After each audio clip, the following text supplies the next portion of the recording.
So yun guys, welcome back sa channel natin. Nabudol ko kayo ng last video, no? Pati ako nabudol nun eh. Parang bug lang yata yung guys, super weapon na yon na sinasabi ko. Pero yung weapon na yon, Blessed Archangel Sword yun. Pati ako nabudol dun, no? Guys, so merong mga nagko-comment, no? Regarding sa ano nga bang the best fruit for AGL, no? At saka yung weapon. So guys, tuldukan na natin. May mga videos na tayo na yun actually. Ng mga fluorite, ng weapon. Pero dahil sa meron pa rin mga nagko-comment, no? Tuldukan na natin, no? Tuldukan natin yung topic na yan. Kung ano ba talaga ang best for the best para sa AGL. So, bago natin umpisan guys yung topic na to, no? Natutuwa kasi ako dun sa mga nagko-comment. Guys, isipin nyo ang nilalaro nila is MU Immortal, no? Pero ang sinasabi kasi nila na ayun nga, halos pareho nga daw yung MU Immortal sa MU Monarch C.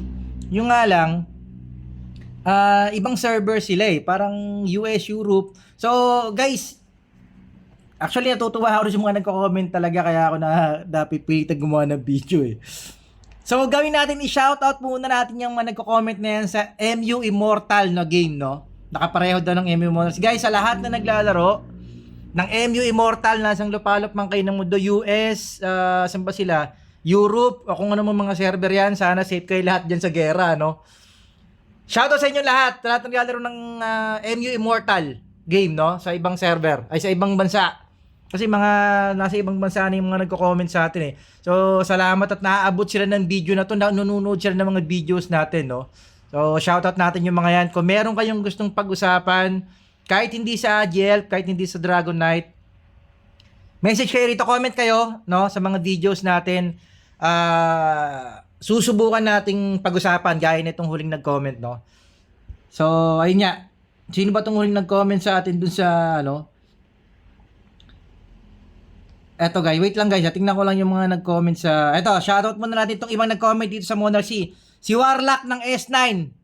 So yun, Warlock pre, shoutout sa inyo dyan sa server 9. Grabe guys, pababa na yung nagko-comment sa atin. Sino server 9? Grabe, buhay pa pala yung server 9, no? Ang YouTube name niya is Joshua Angel. Ano ba to? Joshua Angelo Olarte. Parang gano'n ang pangalan niya. So, shoutout sa iyo pre, Warlock ng S9. Grabe yung mga nag-ano sa atin, no? Shoutout sa inyo lahat. Sa lahat ng nasa server 9, shoutout sa inyo lahat. Sa lahat ng mga mumu dyan na player, no? Shoutout pati dito kay sa server 84. Server 84, guys. Sa lahat na naglalaro pa rin dyan, server 84. Grabe, titibay nyo, guys. Hindi ko alam kung ilang taon na kayo naglalaro, pero solid, no? Ang pangalan niya is Broken Heart 5148. Shoutout sa inyo lahat dyan. Pati itong mga, ito guys, so ito pa si Francis na taga EU server S67, guys. MU Immortal ang nilalaro nila. So grabe, no?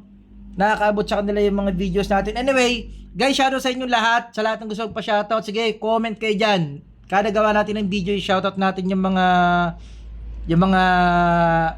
server nyo na yan, IGN nyo. Mas maganda comment nyo yung server, IGN, kung anong game man niya, kung Monarch C o MU Immortal. Walang problema, guys. Ibato nyo yung mga IGN nyo. Susubukan nating i-shoutout lahat yan, no? Paisa-isa. So tara guys, puntahan na natin yung topic, no? Ang pinaka-topic kasi talaga natin ngayon is ano ba talaga ang best fluorite for AGL? So kahit na meron na tayong mga lumang video for fluorite, tuldukan na natin, no? Tuldukan natin yung topic na yan. Okay? Tuldukan natin yung topic na yan ng fluorite na yan. Okay? So guys, ice or fire. So ipakita muna natin kung anong fluorite natin. So ako kasi guys, ang napili ko kasing fluorite ay ice. Okay? Unang-una kasi, galing kasi ako sa Grow Lancer. No, dati kasi akong Grow Lancer. So nauna talagang fluorite sa akin ni ice. And para sa akin kasi, ako as a PvP player, as a PK player kasi, mahilig kasi ako makipag-PK ng tangkihan eh. Alam mo yung parang, sige, papalagyan kita. Ganun kasi yung game style ko. Okay? Kaya ang napili ko ay ice. So, kung ikaw ay kagaya ko na ang hilig mag-PK Nung talagang, alam mo yun, yung harapan talaga para walang masabi yung kalaban. So, ang pipiliin mong fluorite is ice. Okay? Pero, ito yung pero. Pakita mo na natin bakit ice ang pinili natin. Kung kasi harapang player nga tayo maglaro, no? Bakit nga ba ice? Kasi nga, gawa nga yung passive niya na when attack, okay, there's a 20% chance of triggering 54% attack bonus. Okay, so yun. At isa pa, ito pa yung isang dahilan kung bakit ako nag-ice. Okay? Unang-una galing ako sa Grow Lancer. So, melee yun. Diba? So, nauna yung ice, kaya since meron na ako noon, yun ang sinunod kong pattern. Ngayon, pangalawa, if ever kasi na mag-change class ako ulit sa Grow Lancer or Dragon Knight or kung ano mang melee at Rage Fighter, applicable pa rin yung ice. Bakit? Kasi nga yung ice, guys, when attack, so pag melee ka kasi, kapag melee yung character mo, usually, makaka-receive ka ng maraming attack, pero hindi ka mabiburst, mabubuhay ka pa. So, malaki yung chance na mag-trigger yung passive ng ice na 20% chance of triggering 50% attack bonus. So, yun talaga yung isa sa reason ko kung bakit ako nag-ice. Okay? Pero, hindi ko sinasabing ice yung pinaka-the best sa AGL alone. No? Yan sinasabi ko nga, depende lagi sa playstyle nyo. Kapag ang playstyle nyo ng PvP is kagaya ko na talagang harap-harapan pumapalag, pinaka-the best talaga yung ice nun. Kasi gagawa na nga nung passive niya. Pero guys, isang banda, kung ang tatanungin mo is base sa class, okay? Base sa, alam nyo, sa nature environment ng class ng elf, since range fighter ka, dahil elf ka nga, archer ka, maganda rin talaga yung fire, pang burst. Okay? Yung nga lang, kapag fire ang ginawa niyong build ng fluorite at elf kayo, huwag kayong tatangkay. Ang gawin yung fighting style is kiting. Okay? So, paano difference ng kiting? Ang imamax nyong skill, syempre, is Ice Arrow. Eto, freeze. Yung pinaka-freeze nyong skill. Eto, Ice Arrow, guys. Ayan, Ice Arrow. So, dapat, guys, kapag fire kayo, priority nyo talaga yung ice. Bakit? Kasi kiting ang style nyo eh. Okay, ano pang ipa-priority nyo kapag ice kapag fire ang build nyo? I-priority nyo yung skill talent na focus fire. Tulad nito, hindi pa ako nakamax. Bakit? Kasi yung focus fire, guys, may knockback to. Okay? So, kapag fire ang fluorite na napili nyo, unahin yung i-focus yung focus fire. Ay, focus attack. Ito. Yung T3 nito, focus attack T3. Kasi nga, meron siyang knockback. Ano pa? Yung class talent ng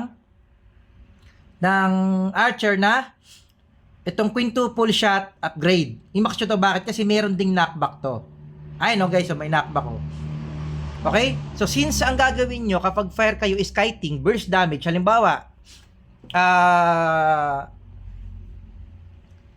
ang kalaban nyo is also ay range. Okay? Pag range din ang kalaban nyo kung nangyari. Kapag fire kasi ang ginamit yung fluorite, pwede nyo ma-burst yung kalaban nyo. Bakit? Kasi nga, ano nga bang passive ng fire? Para makita rin ng mga bagong player. Ang passive kasi ng fire is, attack has a 30% chance to trigger 7,068 extra damage, guys. Nakafix yung nakafix yung tawag rito. Nakafix yung damage niya sa 7,086. Okay? Ngayon, isa pang isang kailangan yung gawin. Pipilitin nyo lagi yung sarili nyo kapag fire ang fluorite nyo na napili. Guys, kailangan mabilis yung attack speed nyo. Okay? So, kailangan i-priority nyo yung attack speed kasi kapag magka-kiting kayo at mabagal yung attack speed nyo, hindi mabilis yung damage output nyo rin sa kalaban. Kasi parang pag nag-fire ka, parang burst damage kasi ang gusto mo eh. Okay? So, meron kasi mga melee, okay, yung mga Dragon Knight, yung Grow Lancer, hindi nyo naman kayang i-burst damage yung kasi makukunat yun eh, lalo na kung max na yung Hollow DSD nila. Ano ba yung sinasabi kong Hollow DSD para sa mga bagong player? Ito guys, yung fruits, okay? Ito nakalagay Oracle SD, yan yung Hollow DSD. Yan yung pampakapal ng SD nyo eh. Yan yung unang sasalo ng mga damage ng kalaban nyo. So kapag ang kalaban nyo is Dragon Knight, Rage Fighter, or Grow Lancer na makukunat, so hindi nyo mababurst yon. Okay? So parang pag ang kalaban nyo ay mga melee na yon, medyo alanganin yung fire. Okay? Kaya ako nag-ice. Kasi pag ice, halimbawa, hindi ko siya ma-burst. Aatakihin niya pa ako. So, meron akong chance na mag-trigger yung passive ng ice ko ng 54% attack damage more. Okay? So, kanya-kanyang preference. Pero guys, para sa akin maganda rin yung fire para sa Agi Elf. Bakit? Kasi nga, yung Agi Elf nga is range fighter. Okay? So, range ka eh. Lalo na sa 3v3. Kumbaga, sa 5v5, no? Bago ka nila malapitan, naka-burst damage ka na sa kanila. So, kapag fire ang flow rate mo na ginamit, marami kang mababatong normal attack. Okay, yung mga bukod doon sa skill mo, yung mga normal attack mong skill, pag mataas yung attack speed mo, mas maraming damage na matatanggap yung kalaban mo at maaari mo siyang ba-burst. Okay? So yun yung point kung bakit okay yung fire, okay din yung ice. Depende lang lagi sa gameplay at game style na gagawin mo. Yun ang ibig ko sabihin. Halimbawa, okay? Pag ikaw naka-fire, so anong una mong gagawin pag naka-fire ka? Guys, pag naka-fire ka, magdi-demon ka, magpapalit ka ng itong guardian mo, gamitin mo is demon. Bakit? Kasi naka-burst damage yun eh. Okay? So, ang gawin mo, kailangan marunong ka mag-switching. O, halimbawa, gaya na sinuturo ko sa inyo dati. Kapag ako nagpipikay, una kong ginagawa, naka-demon. Okay? Papalit ako ng demon. Bakit? Para yung mga unang tira ko sa kalaban ko is burst damage. Kasi plus 20% damage to. Ayan o. Tingnan natin sa stats, oh. Ayan, guys, oh. Pag naka-demon ako, naka-damage bonus ko is 77%. Okay? And damage absorb, 60% lang. Okay? So, pag pinalitan natin ng angel yan, pag pinalitan natin ng angel yung guardian natin, ang mangyayari, yung damage absorb natin magiging 80%. Okay? Medyo kukuna tayo ng konti. Pero yung damage bonus natin, bababa, 57%. Kasi nga, 20% yung dagdag ng infi. Pag naka-infi kayo hindi ko sinabing, syempre hindi lahat naka-infi. Pag naka-infi angel ka, 20% yung dagdag. Pag naka-demon ka naman, 20% din attack yung dagdag. Pag naka-demon, ayan, pag naka-demon ka, damage bonus kasi siya. So, depende nga sa laro. Okay? Kung paano ka mag-PK. So, pag ang style mo ng PK, ulitin ko guys, pag ang style mo ng PK is poke type, alam mo yung sa likod ka lang lagi pumapesto or burst damage, kung mataas naman ng attack mo, burst damage type ka, mag-fire ka. Okay? Pero kapag tulad nyo sa server nyo, ang madalas mo nakakalaban at malalakas, ang top 1 nyo is BK o Dragon Knight or Grow Lancer at yun ang lagi mong kalaban. So, preferred ko sa'yo, mag-ice ka, depende nga lagi sa gameplay. Pero kasi guys, talagang pag-fire ka din, halimbawa, pareho kayong top level. Pares kayong mataas ang damage. Kunyari, alam niyo yun, nandun kayo sa ranking na halos magka-match kayo. So, kapag fair kasi ang flow rate na napili mo, tas ang kalaban mo i-Dragon Knight o Grow Lancer, maaari kanyang matalo. Bakit? Kasi nga yung fire mo, nakapix lang yung damage. Pero may chance ka ring manalo, depende sa unahan. Depende sa kung paano kang, alam mo yun, lumaban. Gaya na sinasabi ko sa inyo, mag-infi demon ka muna sa unang clash, tapos pagpapalapit sa iyo kalaban, nag-blink sa iyo yung kalaban mo na melee, tsaka ka mag-absorb. Okay, tsaka ka mag-angel. Ngayon, kung ang kalaban mo naman ay wizard o summoner, so dapat talaga naka-angel ka. At dapat ang gagamitin mong guardian talaga, pag range ang kalaban mo, dapat naka-angel ka. Kasi pareho kayong range eh. Pwedeng ma-burst ka niya eh. Pero pwede mo rin siyang ma-burst. Depende na lang yon kung mas malakas talaga yung damage niya sa'yo. Okay? So, yun lang yung natin, no? Kasi ang dami na rin nagtatanong, ano ba maganda talaga? Ice ba talaga o fire? Okay, so pareho siyang maganda. Ulitin ko, depende lang yon sa gameplay o game style nyo. Kung sino man yung kalaban nyo. Kasi mahirap naman kung meron kang fire, meron kang ice. Napakahirap buuin yung guys. Napakamahal ng fluorite. So, maaari ka talaga magkamali. Pero alin man doon sa dalawang mapili nyo guys, kahit pa paano, solid pa rin. Solid yung ice, solid yung fire. Okay? Para sa akin lang, yung ice talaga is, if ang kalaban nyo ay more on melee, na hindi nyo ma-burst, okay? Kapag ang fire naman, is kapag ang kalaban nyo naman ni range na kaya nyo i-burst. Okay? Or poke style nga ang laro nyo. Alam yung pinupoke nyo yung kalaban, yung damage kayo, tapos back, tapos ice arrow, back, ganon. Pero pag ang trip nyo na PvP is talaga ang one-on-one na walang atrasan, Ice talaga ang pinaka the best. No? Doon sa game style na yon, okay? So, pag harapan, PvP, Ice. Pag poke style o kiting style, Fire. Okay? So, galingan nyo sa PvP guys. Maraming strategy sa PvP sa totoo lang. Pag ako nakikipag PvP, hindi ako lumulusob ng patanga talaga. Alam nyo yun? Inaaral ko kung sino yung kalabang ko. Inaaral ko kung anong pwede kong gawin. No? At guys, sa pang-advise ko sa inyo ha, dito ako nagkamali. Ito isa sa pinakamali na ginawa ko. No? Itong fruit guys ng Oracle SD, napaka-importante nito. Keso range ka o melee ka, guys, ang pinaka best advice na may bibigay ko sa inyong lahat ngayon na kung sino man makakanood nitong video na to, no. I-priority niyo yung Hallowed SD, itong Oracle SD, guys. Grabe, napakasulit. Guys, sa unang clash nyo, yun ang unang sasalo ng mga damage, no. Hindi ka mababurst.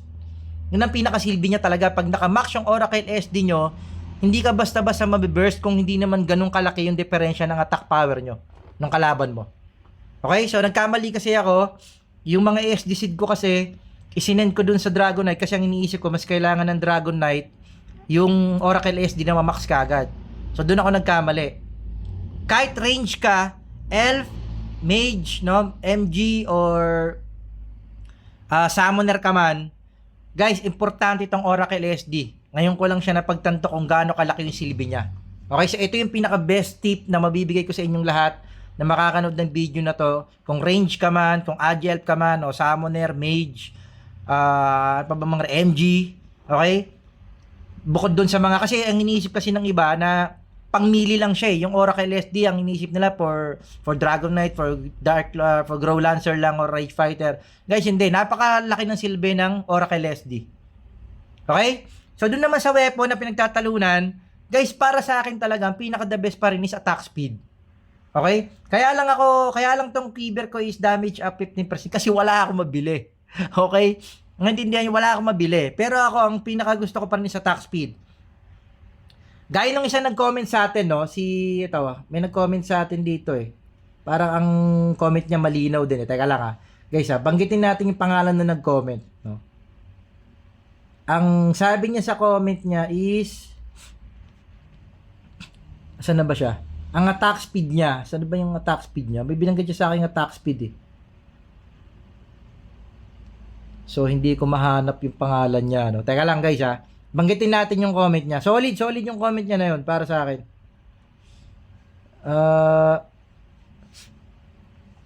Hindi ko makita. Basta ang sinabi niya kasi, dun sa comment niya, no? Na ang attack speed niya raw is 270. Guys, pag talagang ganun kabilis ang attack speed mo, ang attack speed ko guys, tingnan nyo. 222 lang attack speed ko. Kita nyo? So, paano kung 270 ang attack speed ko? Di ba? Di maraming GG rito sa AGL natin na to. Importante guys, itong game na to, itong MU Monarchy, malamang yung MU Immortal din, napaka-importante ng attack speed. Okay? Bakit? Kasi nga, more attack speed, more damage na may inflict nyo dun sa kalaban nyo. Okay? Yung damage kasi, yung mga attack damage, kung damage up man yan, marami kasing pwedeng panggalingan yan eh. Nung damage up.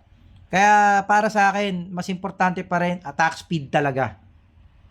Okay? So, yun lang yung tuldukan natin yung dalawang question na yan, no? Best flow rate for L, for AGL, or for range. Guys, laging depende sa game style nyo. Kapag harapan na PK, flow rate, ice. Kapag poke style lang gusto nyo, burst type kayo na range, fire. Okay? Sa weapon naman, the best, attack speed. Sa fruits, guys, ang pinaka the best na ng tip ko sa inyo, i-priority nyo Oracle SD. Pagkatapos nyo ng combo, Oracle SD, tsaka nyo isunod yung super combo kung kaya nyo pa na mabilis. Okay? So yun lang guys, AGL to. Zegabel S527, baka naguguluhan na kayo sa akin, no? Dalawa-dalawa account na ginagamit natin. So ito yung original nating account guys. AGL to, nag-iisang S527 AGL. Okay? So yun lang, para sa topic na yun, shoutout again no guys. Shoutout sa lahat na nagpapa-shoutout sa atin. Susunod na mag-video tayo ulit, lahat na magpapa-shoutout, comment kayo.